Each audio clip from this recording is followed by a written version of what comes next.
Have you ever sat in silence, only to realize it doesn't soothe you anymore, but feels strangely heavy?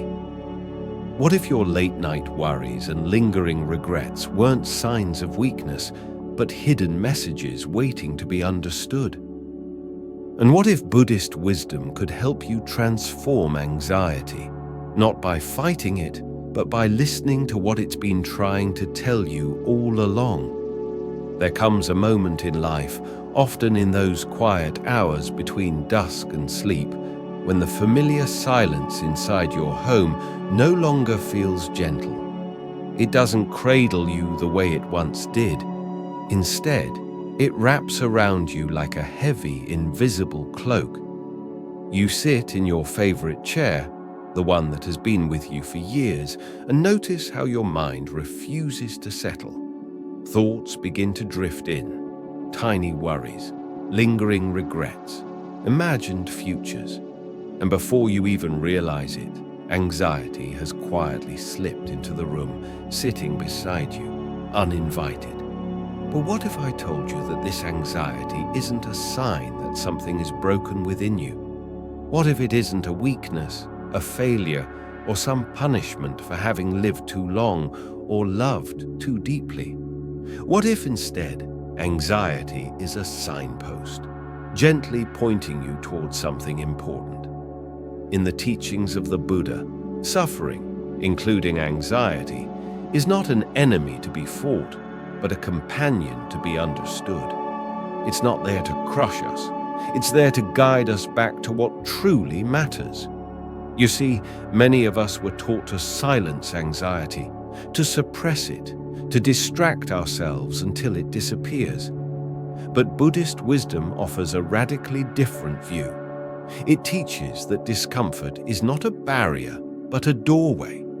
Anxiety is not our foe. It is our teacher, arriving with a message we may have been ignoring for too long, especially as we move into the later chapters of life, when there is more stillness, more space to feel, and more time to remember.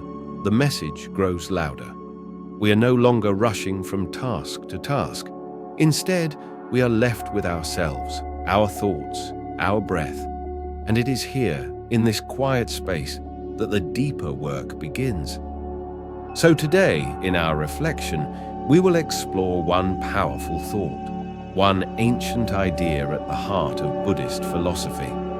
It doesn't promise to erase anxiety, but it will gently shift how we hold it. This idea has comforted monks high in remote mountains, steadied warriors before battle, and brought peace to countless ordinary people like you and me, people navigating the hidden storms of daily life. If you have ever felt trapped in your thoughts, overwhelmed by unnamed feelings, or simply exhausted from carrying the burden of worry for far too long, stay with me. This journey isn't about denial. It's not about toxic positivity. It's about something much deeper. It's about truth. It's about freedom. Because the truth is, you are not broken. You are not failing. You are simply being invited to see anxiety differently. Now, let's take the first step, not by fighting it, but by meeting it. Meeting it right where it lives, in the quiet corners of our own minds, and in the things we hold on to most dearly. In the last part, we saw how anxiety isn't a flaw to fix, but an invitation to see differently, to meet our struggles with new eyes. Now let's look a little deeper. Where does this anxiety really come from? The root of anxiety. Attachment and aversion.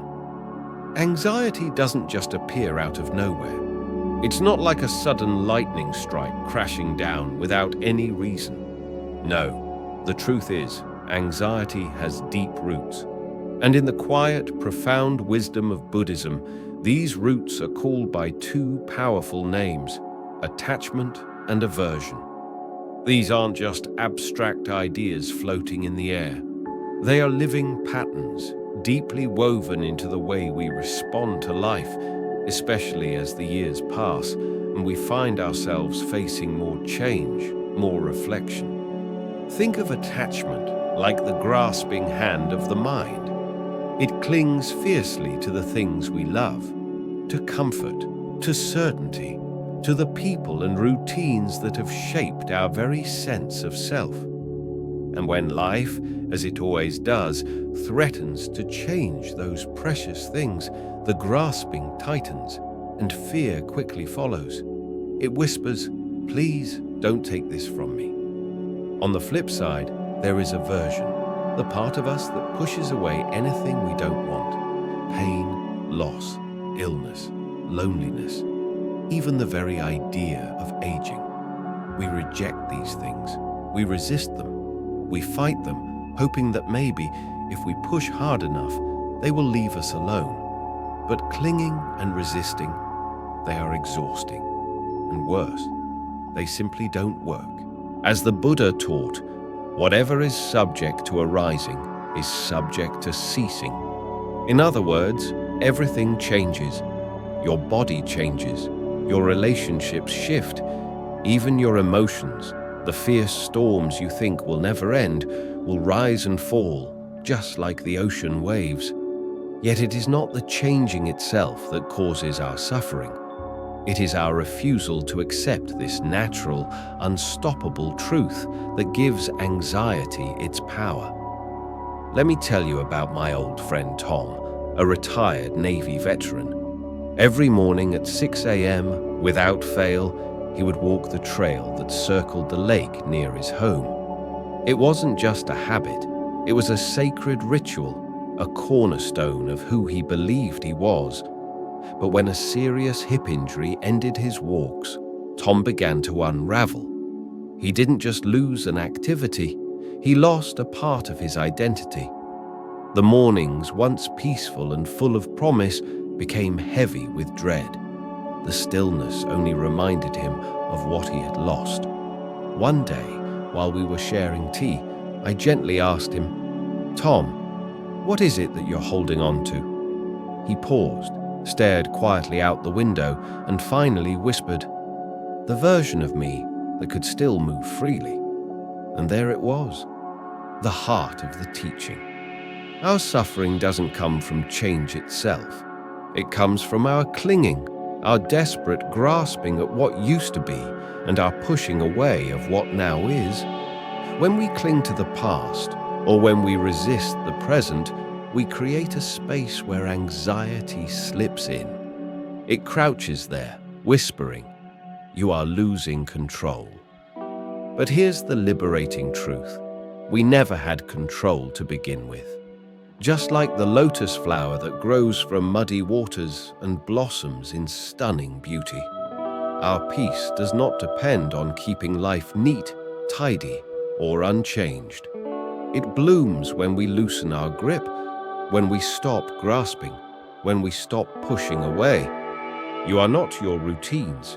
You are not your youth. You are not your past. And when you gently loosen your grip on expectations, on perfection, on the need to have it all figured out, you'll start to notice something extraordinary.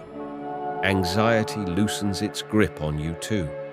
As the Dhammapada so beautifully reminds us, from attachment springs grief, from attachment springs fear, but he who is free from attachment knows neither grief nor fear. So let me leave you with a question to hold gently in your heart. What might happen if today, even just a little, you allowed yourself to unclench the fists of the mind? What if peace isn't about getting things back to the way they were, but about meeting this very moment exactly as it is, with open arms? In our last reflection, we discovered that much of our anxiety comes from clinging to what was and resisting what is. But now, let's go one step deeper. How do we actually loosen that grip in the middle of everyday fear? The thought that frees you. This too is just a thought. There's a moment that comes for all of us. Maybe it arrives in the still, breathless hours before dawn, when the world is asleep and the mind is wide awake. Or perhaps it sneaks up on us during a crowded afternoon, right in the middle of a busy life. In that moment, a thought arises, uninvited, and it settles heavily on your chest. It might whisper, "Something's wrong," or it might shout, "What if this never gets better?" And just like that, without even noticing, we are no longer living in the present moment. We are living inside that thought, a world of shadows, tension, and fear that seems so real, so inescapable. But the Buddha, with his quiet and profound clarity, offered a thought so simple, yet so gently powerful, that it can begin to unravel anxiety at its very root. That thought is this: this too is just a thought. Pause with that for a moment. Really feel it. Because here's the liberating truth. Not every thought is true. Not every thought deserves your trust or your loyalty. Some thoughts are nothing more than echoes of old fears. Some are inherited patterns, worries passed down like worn family heirlooms. Others are simply your brain doing what it's designed to do, scanning for threats, imagining possibilities, trying, clumsily, to protect you. But a thought, no matter how loud, persistent, or convincing, is not a fact. It is a cloud passing across the vast sky of your awareness. A wise monk once said, "Don't believe everything you think." And how true that is. Even the thoughts that feel urgent, the ones that send your heart racing, are often just ripples across the surface of the mind. And the more we meditate, reflect, and truly observe, the more we begin to see clearly. Anxiety, as overwhelming as it may feel, often begins with a single thought. And that thought gains power only when we believe it without question. Let me tell you about Marlene, a woman I once knew. At 76 years old, widowed after decades of marriage, she was adjusting to a life that had become much quieter than she ever expected. After her husband passed away, a strange new fear crept in. She would sit alone in her living room and suddenly find herself worrying. What if I fall and no one's there to help? What if I forget to turn off the stove? What if I'm starting to lose my memory? Now, these fears weren't wild or impossible. They were grounded in reality. They could happen. But they weren't happening.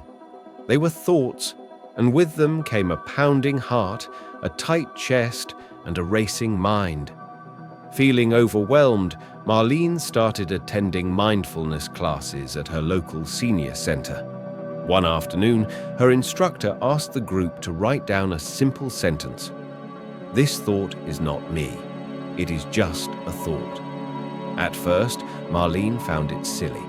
How could something so simple matter? But over time, those words became her anchor. Each time fear arose, she would breathe, place her hand gently over her heart, and repeat, "This thought is not me. It is just a thought." And little by little, like a tightly knotted rope slowly loosening, the grip of her fears began to unwind. You see, in Buddhism, this practice is known as non-identification. It's the wisdom of realizing that your thoughts are not who you are.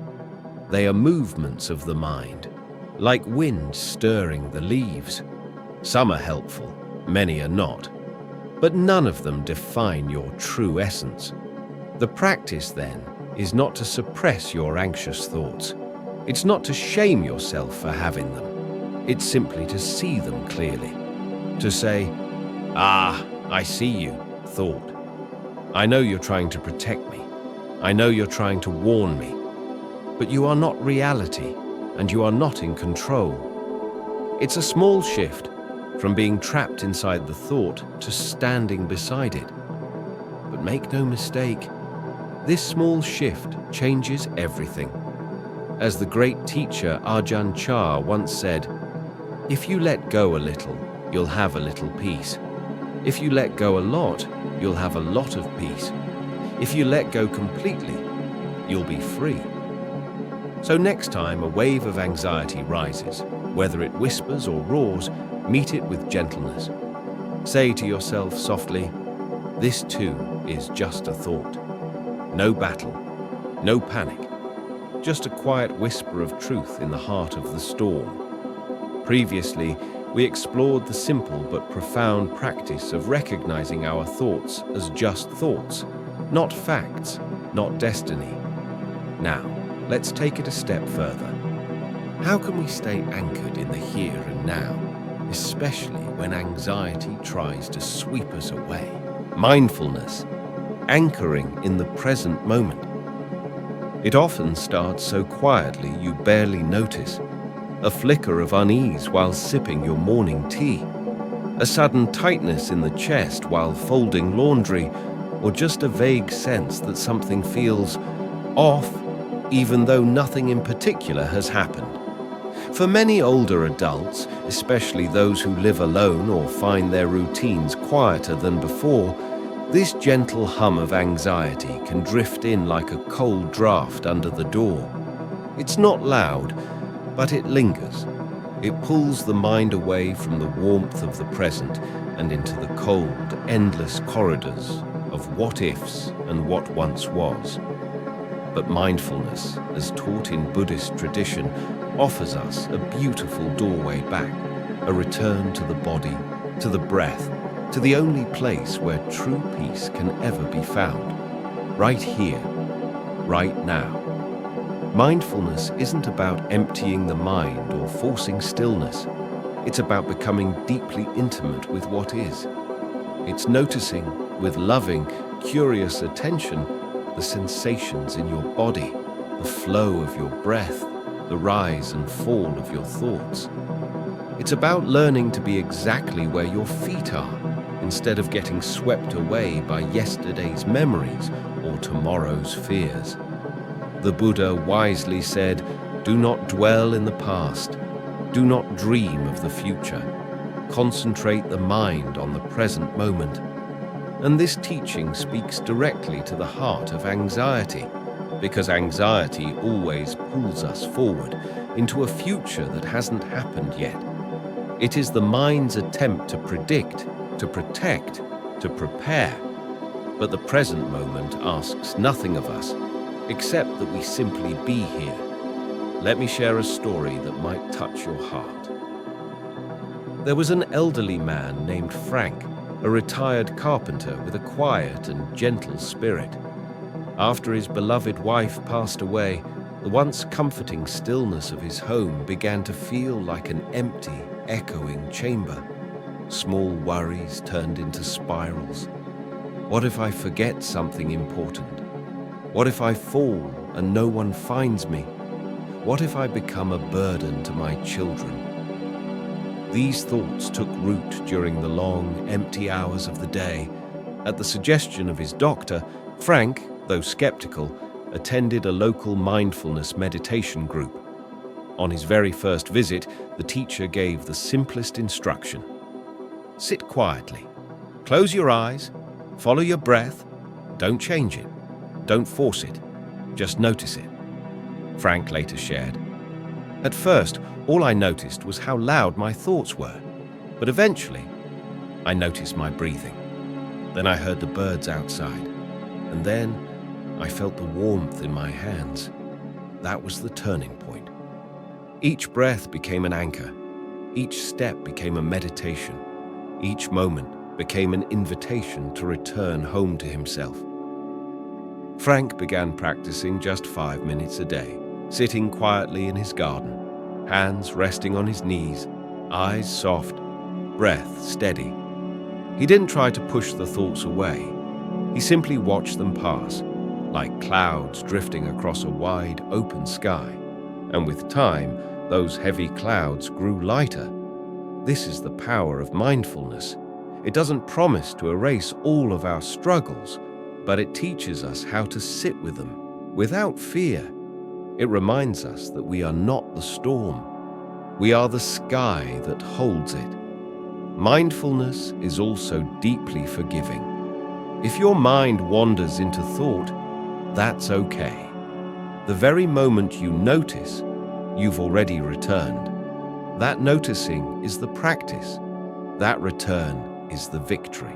So if anxiety visits you during the quiet hours of your day, don't brace for battle. Instead, offer it your breath. Anchor yourself in what is real, the feeling of your feet touching the floor, the warmth of sunlight on your skin, the simple rhythm of your inhale and exhale. This isn't denial. It's not escapism. It is a sacred act of coming home to the only moment we ever truly have.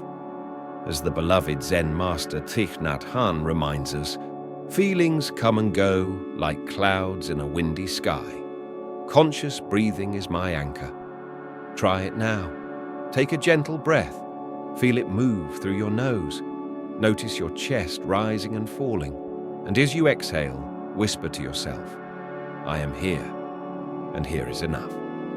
Earlier, we explored how mindfulness can anchor us in the present moment, offering shelter from the storms of our anxious thoughts. Now, let's step into another vital companion on this journey. Compassion, the gentle force that softens even our deepest fears. Compassion, the kindness that softens. Anxiety. Many of us grew up in a world where resilience was measured by stoicism, where self-sacrifice was seen as the highest virtue. Cared for others, children, partners, aging parents, while quietly shelving your own pain, your fatigue, your needs. You were strong because you had to be. You endured because love demanded it. But now, perhaps for the first time, you have space to feel all the emotions you once postponed. And suddenly, they come rushing in.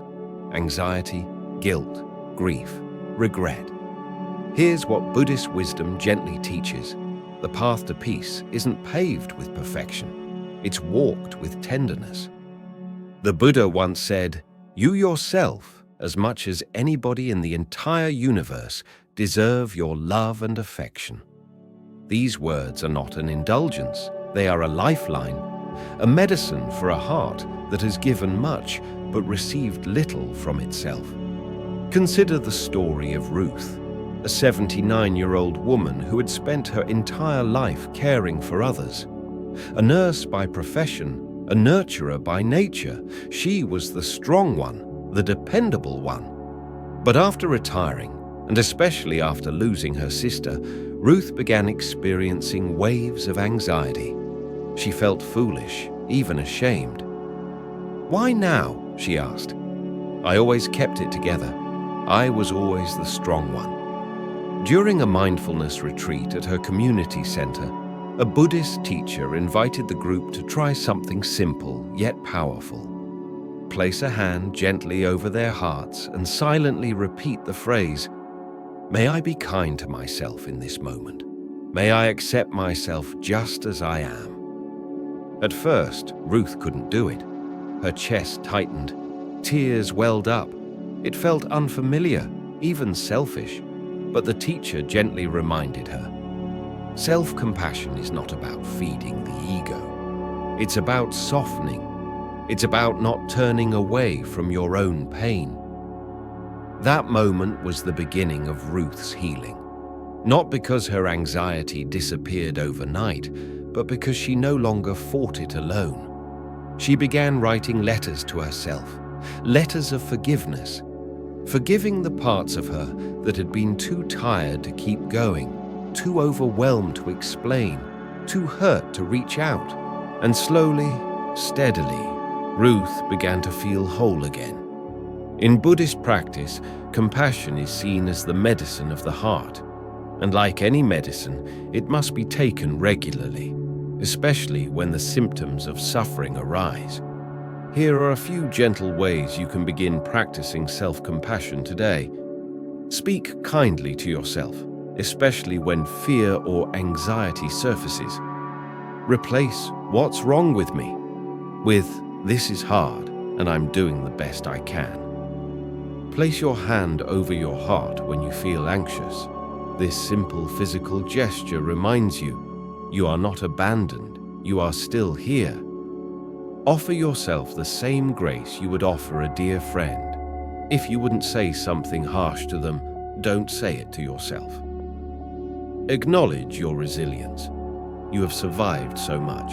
You are still learning, still growing. That matters. Compassion may not erase every struggle, but it transforms the way we move through them. It turns anxiety from a prison into a path that walks alongside your pain, not against it. As Thich Nhat Hanh so beautifully said, when you love someone, the best thing you can offer is your presence. How can you love if you are not there? And the same is true for ourselves. If we are not present for our own pain, who will be?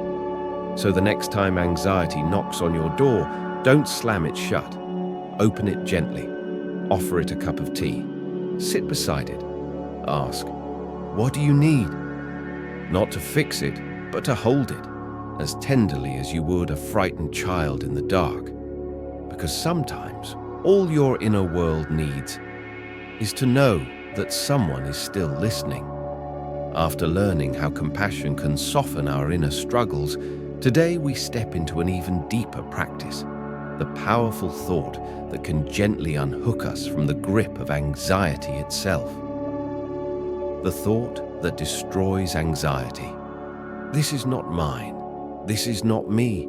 This is not who I am. There are moments in life, quiet, piercing moments, when anxiety wraps itself around us so tightly that it feels like it has become who we are. The rapid heartbeat, the racing thoughts, the restless inattention, one by one, they seem to merge with our very identity. And in those moments, it's so easy to think, I am anxious, instead of seeing anxiety for what it really is, a passing experience, not a permanent reality. Over 2,500 years ago, the Buddha offered a profound teaching, one so simple yet so powerfully liberating that it can dissolve the hold of anxiety just like sunlight dissolves morning fog. The teaching is this: this is not mine, this is not me, this is not who I am. This phrase is not a denial of your feelings, it's an invitation to freedom. It doesn't push anxiety away with force or resistance. Instead, it gently loosens the false belief that you are your suffering. In the Buddhist text, Anatta Lakkhana Sutta, the Buddha teaches the idea of non-self, the wisdom that we are not the thoughts, feelings, or sensations that pass through us. Just as the sky is not the storm, you are not your anxiety. When we cling to fear, believing it is part of our core identity, it gains strength. But when we gently say, "This is not me," we remember the deeper truth.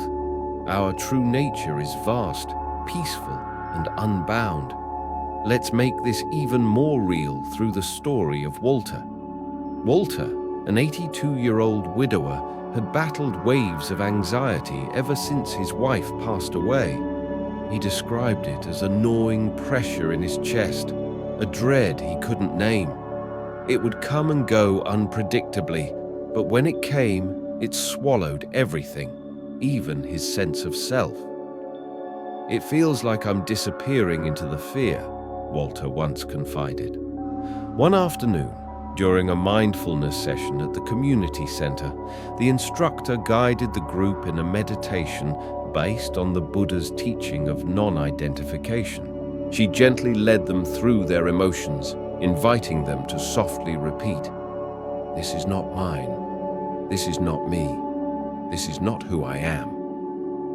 Walter sat quietly, his hand resting over his heart, silently whispering the words. At first, nothing seemed to change. But then, as the tension in his chest began to ease, something shifted. Not all at once, but enough for him to breathe a little deeper. Enough for him to feel a tiny space open between himself and the fear. In the weeks that followed, Walter made this practice part of his daily rhythm. Whenever anxiety surfaced, instead of collapsing under it or fighting against it, he would acknowledge it kindly. Ah, here it is again. Then he would breathe and gently remind himself, this is not mine. This is not me.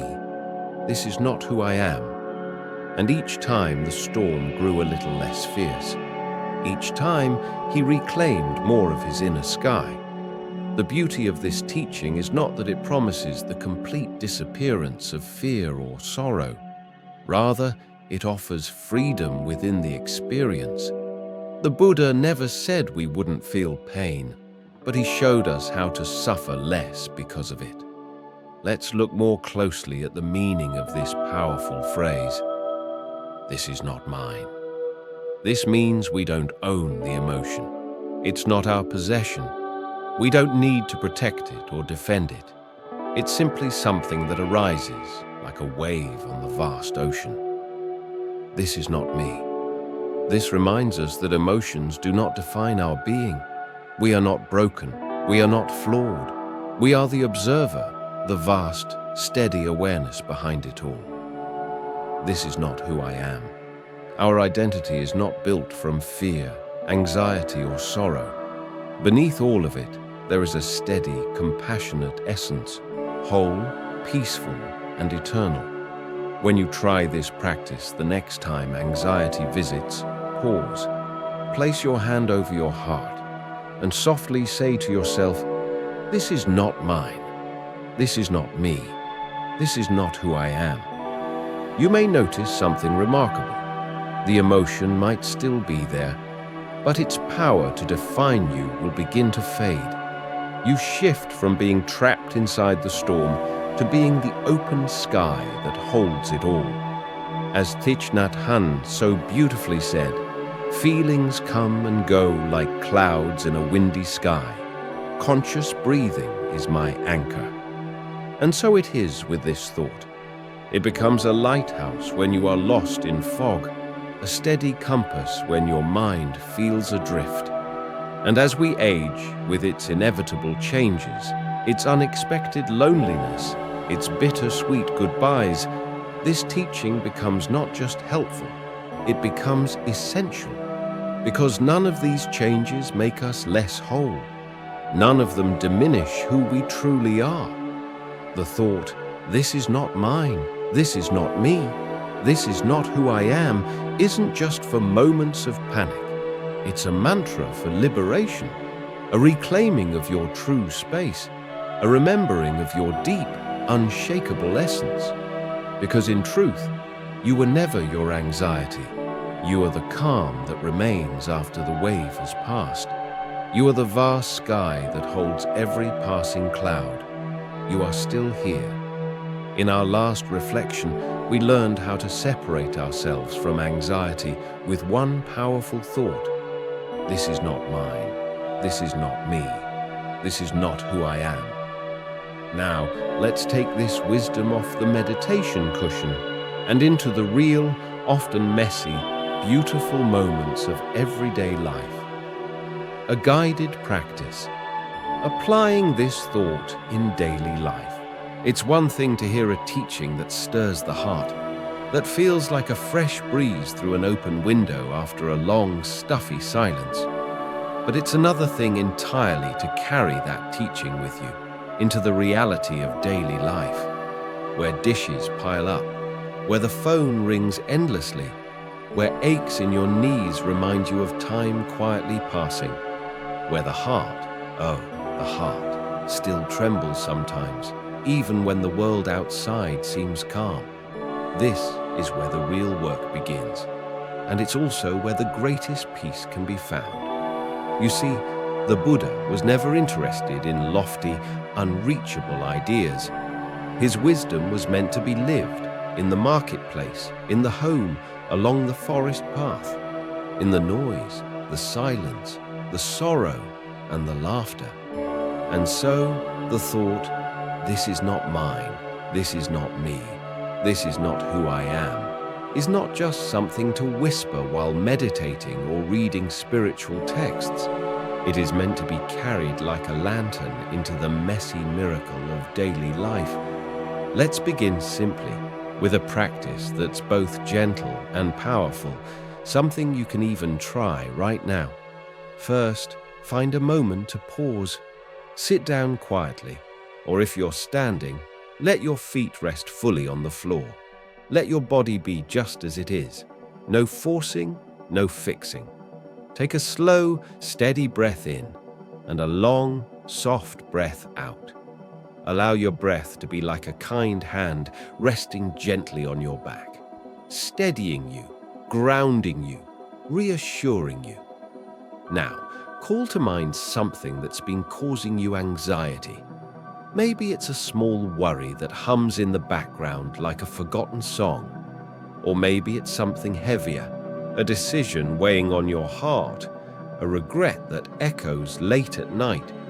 Don't judge it. Just gently hold it in your awareness, like placing a smooth stone in the palm of your hand. As you sit with this feeling, begin to softly say, either out loud or silently in your heart, "This is not mine." Pause. Let the words sink in. "This is not me." Pause. Feel the space opening up between you and the feeling. "This is not who I am." And breathe. With each repetition, feel the tightness loosen. Maybe just a little at first, maybe more. You are not denying the feeling. You are witnessing it, without clinging to it, without becoming it. Now imagine your breath moving through you like a soft, cleansing breeze. It flows through the room of your worry, airing it out, creating space, not pushing it away, just making room. The walls of the house remain strong. The house is you, steady, grounded, whole. The anxious thought is just a guest. It might stay for a while, but it doesn't live there. It doesn't own the keys. This is the quiet power of the practice.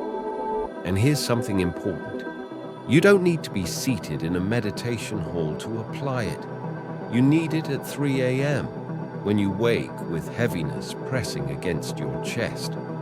You need it when your grown child hasn't called in weeks and the mind starts spinning stories. You need it when a new ache in your joints reminds you, painfully, that time is passing and not everything is within your control. In those tender moments, don't reach for perfection. Reach for presence. Breathe in and gently say, "This is not mine." Breathe out. "This is not me." Breathe again. "This is not who I am." Then softly, return to the simple beauty in front of you. Washing the cup, folding the blanket, petting the dog, listening to the wind whispering through the trees outside your window. Each moment, a gentle homecoming. Previously, we explored how weaving mindfulness into your everyday moments transforms your relationship with anxiety. Now let's walk even deeper into that path, into the heart of truly living this practice, not just thinking about it. Living the practice, becoming one with peace. When you begin to apply this thought, "This is not mine. This is not me. This is not who I am," something quiet and miraculous starts to happen. The practice stops feeling like a separate activity you do only in stillness. Instead, it becomes the very way you walk through your life. And here's the beautiful part. The more you do this, the more your nervous system begins to believe, deep down, that you are safe. You are no longer trapped in the past. You are no longer drowning in endless what-ifs. You are right here, breathing, alive, whole. Thich Nhat Hanh once wrote, "The present moment is filled with joy and happiness. If you are attentive, you will see it." This simple yet powerful thought, "This is not mine. This is not me. This is not who I am," acts like a bridge that quietly invites you back to that joy. A soft whisper reminding you that the real you, The one who has witnessed every storm, every sorrow, every triumph, has never been broken by fear. So the next time anxiety shows up, don't run, don't resist. Welcome it as you would an old visitor, one you no longer fear. Offer it a seat, look it gently in the eye, and remind both yourself and your anxiety, this is not who I am. Because who you truly are is the stillness beneath the storm, the vast space within the noise, the steady flame of love that holds everything without judgment, without shame. And if you have made it here, dear listener, quietly following along, heart open, maybe even softened a little by this journey, I invite you now. Pause for a moment. Breathe. Really breathe. Because what you've heard today is not just a teaching. It's a doorway, a gentle hand placed on your shoulder, reminding you that anxiety is not a failure. It's not proof that something is wrong with you. In many ways, anxiety is a sacred call, a quiet invitation to look more deeply, to release the burdens that were never yours to carry, and to find your way back home. The Buddha never promised us a life free from storms, but he gave us something far more precious, the tools to remain steady within the storm. And one of the most life-changing tools is this simple, powerful thought. This is not mine. This is not me. This is not who I am. Repeat it as often as you need. When the silence feels too heavy, when the night stretches long, when your chest tightens with unspoken worries, speak it, not with resistance, but with tenderness, because this thought is not a sword to fight with. It is a balm to heal with. And maybe, just maybe, as you keep practicing, you will begin to see anxiety not as your enemy, but as your unexpected teacher. Not something to run from, but something that reveals your strength, your resilience, your incredible capacity to return again and again to peace. So I leave you with this question, dear friend.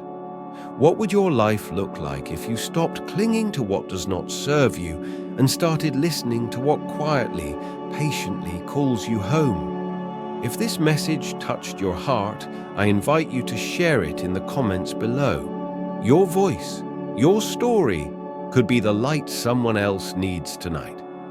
And if you'd like to hear more reflections like this, grounded in Buddhist wisdom and spoken straight to the soul, don't forget to subscribe to our channel. You'll always have a home here. Until next time, breathe deeply, walk gently, and remember, who you truly are has never been broken, only waiting to be remembered.